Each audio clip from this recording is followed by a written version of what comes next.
a beautiful morning. Welcome to Business Focus on Politics and Business TV. I am Maria Aduzakari, your anchor.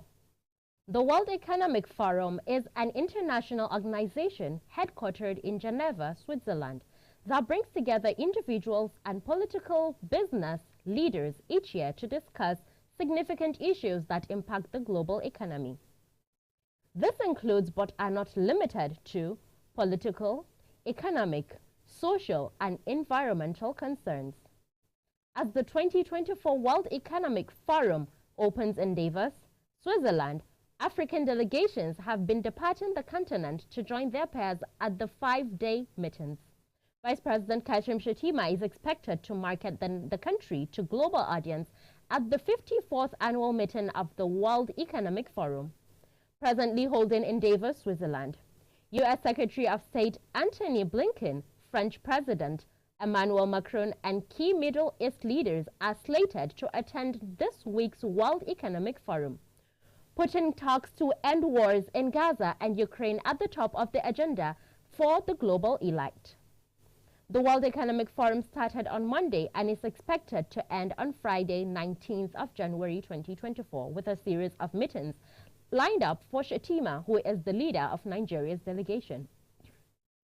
According to a statement released by the Minister of Foreign Affairs, Ambassador Yusuf Tugur, and signed by the spokesperson of the minister, noted that the intention of the meeting that holds annually in Davos was to provide a crucial space that offers solutions to global challenges facing countries, especially transiting countries. Tugur revealed that Shettima, alongside 52 other heads of state, including Xi Jinping, President of the People's Republic of China, and Olaf Scholz, Chancellor of Germany, as well as over 1,500 CEOs and chairpersons of the largest companies in the world, were expected at the global event. On Business Focus today, World Economic Forum will be our focal point. Stay tuned for the currency, equity, and stock markets after this.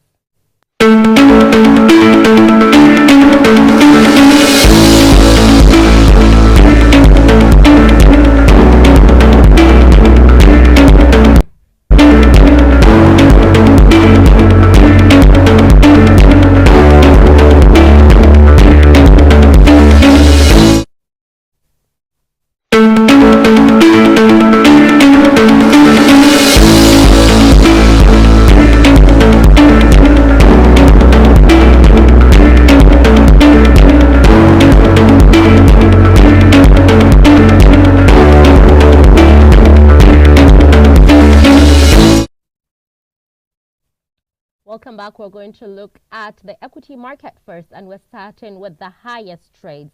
We have Jaiz Bank with 269 trades at the volume of 23,928 at the value of 94,250,000.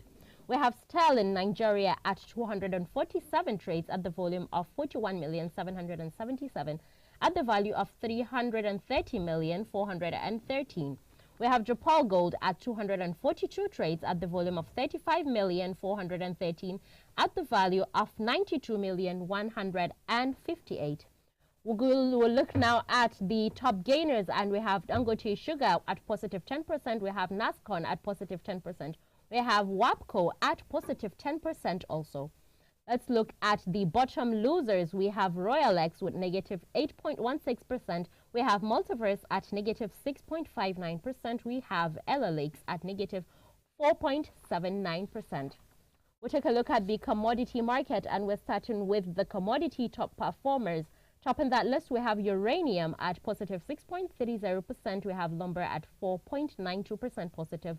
We have sugar at positive 4.48%. We have palm oil 3.55% positive, and coffee at 2.80% positive. Let's look at other commodities. We have precious metals. On that list, there is gold at negative 0.28%, palladium at negative 0.84%. We have platinum at negative 0.54%. Let's take a look at another commodity, that's energy. Topping that list, we have natural gas, that's Henry Hub, at negative 3.16%. We have ethanol at 0.05%. We have heating oil at negative 0.75%. Let's look at industrial metals, also a commodity, and topping that list, we have aluminium at negative 1.90%, we have lead at positive 4.26%, and we have iron ore at negative 1.19%. Let's take a look at another commodity. That's the last commodity. We have agriculture. On that list, we have cotton topping the list at negative 0.22%. We have oats at 0.00%. We have lumber at 4.92%. For the currency market, the Naira depreciated on Tuesday, 16th January 2024 in both the official and black markets. The currency depreciated by 4.72% to close at 878 Naira to a dollar at the close of business yesterday. This represents a 39.62 Naira loss, or a 4.72% decrease in the local currency compared to its closing on Monday at 838 Naira to a dollar.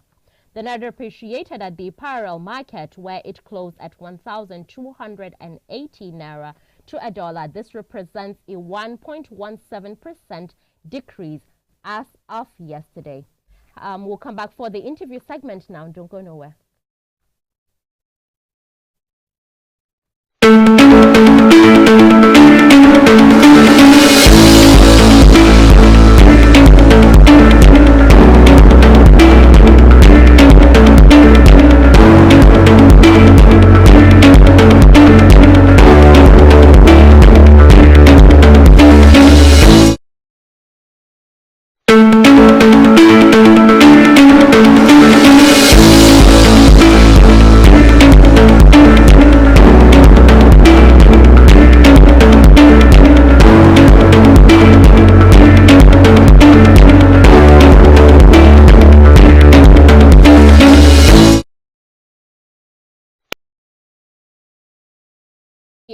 On Business Focus, and we are going to discuss the World Economic Forum holding in Davos, Switzerland from Monday till Friday.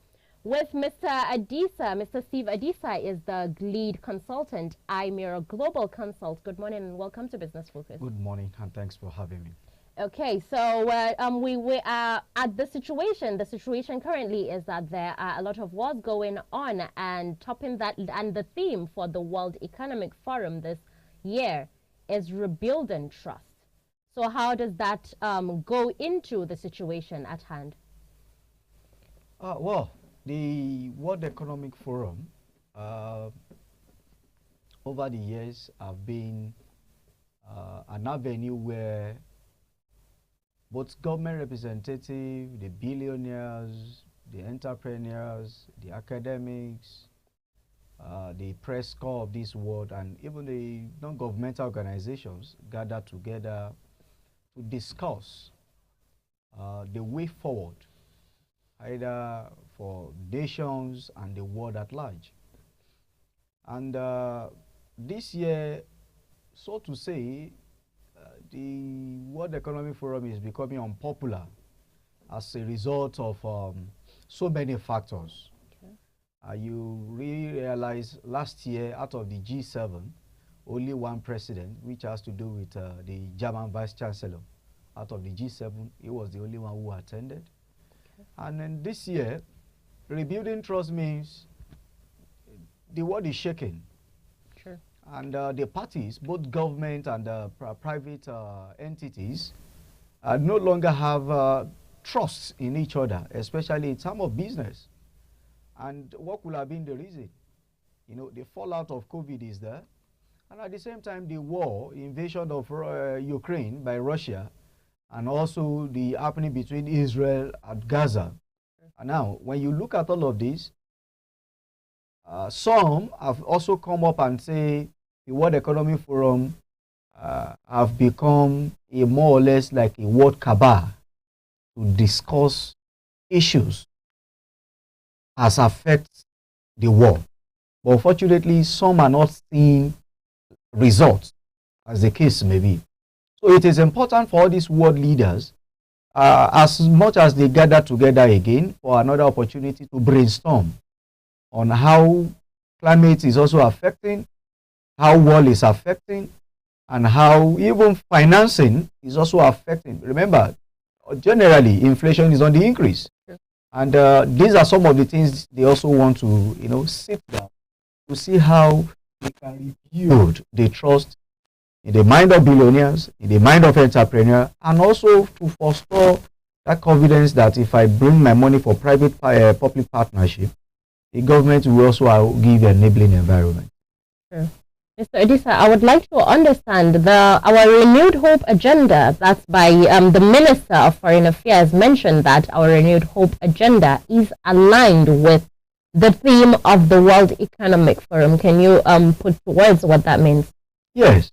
The renewed hope agenda of foreign government is aligned. Now, the reason is that, remember, every nation of the world needs FDI. And in a time like this, where everybody is battling with inflation, you need more money from all around the world. People who can invest in different sectors of the economy that can also help the economy of any nation. Now, how do you renew hope when there is no help happening? Right? Now, if you also look at even Nigeria as a case study, you look at our inflation rate. It has just increased again in last month. Yeah, and again, the monetary policy is what is sustaining us as a nation. Right? So, which means for you to restore confidence in people, they must also see what you are doing. Now, for people to also be of benefit to whatever you want to do, they must also see what you are bringing.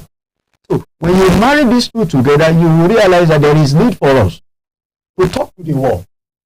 We have this available, but we don't have, it could be the capacity, it could be the resources, it could be the manpower to get it done. But if you bring all of this, or you bring at least 50% of it, we will also provide the 50%. They will give you whatever you want to be able to actualize. For instance, you look at sector like energy. We need foreign investors to come into the sector, open it up. Looking at our banking sector, we need foreign investors to also be able to challenge even the status quo that we have in the banking sector. Because as of today, the capital base of our banking sector is becoming too little for the banking sector to also stand up business as expected. So all of this is a benefit if we can have the opportunity that the World Economic Forum provides. You mentioned the energy. At the World Economic Forum, they are trying to look at the possibility of using less energy to attain high economic growth. How possible do you think that would be? Well, as a growing nation, they call us a third world country. There are so many things as a nation that we need to do. For instance, those things that the developed nation term as things we cannot keep using, how applicable it is in a developed nation. Now, if it's not applicable, then it will give us the mind, what can we begin to do to be able to balance the equation? Now, when you look at the energy in question, the generation power in Nigeria as of today, the capacity is low compared to even what we needed as a nation. And all over the world, they are discouraging the flaming of gas into the air and the likes. Can it work in a nation that is not yet developed? How can that nation develop if there are no industries? After all, the people who pollute more are the industries, right? So now, we need to also look inward. As much as we want all of this, we need to also discuss in detail with these entities and to say, this is what we want, but we don't want it to affect our people. What can we do? It's just like you talking about people mining. Mining can affect both ways. So what can we begin to do to mine in a way that the locals will not suffer, then the company will also be able to meet up to its target. Now, when we do all of this, you will realize that we will not just be where we are supposed to be, but we will be able to do it to international standard. Okay. Mr. Edisa, I would like to understand, there would be in attendance at the World Economic Forum about 52 heads of states and 1,000 and over 1,500 CEOs and chairpersons of global businesses. What would Nigeria stand to benefit at a place like that? Well, one of the things we stand to benefit is that we are not going with empty pockets. We are also going to say to the world that we have, one, if it's agriculture, we want to attract investors, we have areas of land that are fertile enough for you to come and cultivate, right? We look into the gas sector. Now, we have everything in place. Now, the only thing we don't have, or as such, is that we are not tapping into it yet. Can you come with your money, come with your machine, and then tap into those sectors? All right? Now, why rebuilding trust? If you look at it from last year, now out of the 7 powerhouse nations, only 1 attended the meeting, which means how fruitful is the gathering? Is there still confidence using the World Economic Forum in combating all kinds of situations that is confronting the world, combating insecurity, combating inflation, combating even health challenges in some countries of the world? So when you look at all of this and then look at what you will present, not important than what you think you will gain. Because if you think of what you will gain alone, then you may be little sands being partial. And that is why you see the world leaders as they come. Everybody is coming with a portfolio. I have this. Do you have? And that is why when you look at the number, especially the private investors, the entrepreneurs, the billionaires, everybody is looking for where they can put in their money secured and also be able to access the money when the time comes. Okay, so when you mentioned looking at countries and their portfolios, I remember on the statement given out by the Minister of Foreign Affairs, he mentioned that there would be country strategy dialogue. Nigeria would have the audience of over 60 CEOs to discuss our country's growing strategy. What do you think that would entail for us, Nigeria? What would be our strategy as a country? Now, when you look at the current stand of Nigeria, even internally, if anybody is going to talk to you, they talk down about the country. Now, how will you talk down your country and you expect a foreigner to come and invest in your country? Now, you need to restore the confidence in the minds of these investors. Now, for you to restore the confidence, what are the things that we are going to be putting on the table for them to say, okay, we can come to your country? One of it is the nation is secured. All right? If the nation is secured, but we've heard that there are areas or places that are prone to insecurity, then you should be able to tell them what you are doing to tackle the situation. That's one. Two, you also look at the economy of the country. Now, many companies of the world wants to also know how they can also repatriate their money. In case I bring in my money, how can I take my money back if I need to? So, all of these are the things that we need to restore in the mind of these investors. Again, back to the issue of insecurity, it's a challenge. A few days back, South Africa protested against the continued fighting between Israel and Palestine, Gaza. All right. Ukraine. Now, why would they want to protest as a nation? It could be on the fact that it's affecting their economy. Say, for instance, if Ukraine have been a supplier of millet to your nation and they are being faced with war, automatically it will affect you as a nation. So everybody needs to sit down. What are the opportunities that you are bringing? Now, how can you also fight the challenges that are involved? Because as much as you have a good thing, you should also look at the pros and the cons of whatever you are presenting, so that you will not sell yourself so cheap as against what you intend to get from others. So from the dialogue, there should be the pros and cons, and it should be stated clearly. Of course. Also, they would try to implement the agreement of the African Continental Free Trade Agreement. They would try to make a commitment into the implementation of that by talking about public-private partnership. What do you think that would hold for Nigeria? Well, importantly today, Nigeria is a nation sitting at the apex of any marketing in the world. Now, when you now put all of us together as Africa, the world cannot say no to Africa. Now, we have a window that says, come to us. We have enabling environment. We have even created a space where you can come directly to the continent. No business person will see such opportunity and want to say no. So rather, we should be the one that will now market ourselves to the world. This exists, this we have, and what you have, bring it in. For instance, now, we travel far even to get some things as far as US, the other continents of the world as well. Sure. Right? Now, if they bring it close to us, it will not only reduce the cost of such items, it will also make life become meaningful. Because in less than 48 hours, you are rest assured that if I order for something, maybe somewhere like South Africa or Rwanda, it will get to Nigeria in 48 hours. Then there will be a glaring difference when you have to wait for 2 weeks before it arrives from US. Okay. All right? Remember, the US company is the same company who ship it to the center point, where you can tap it in 48 hours. It's in your country. So those are the advantages that we want to talk about. Now, how can we also use that avenue to attract more investors to Africa? Africa needs development much more than any other continent of the world as of today.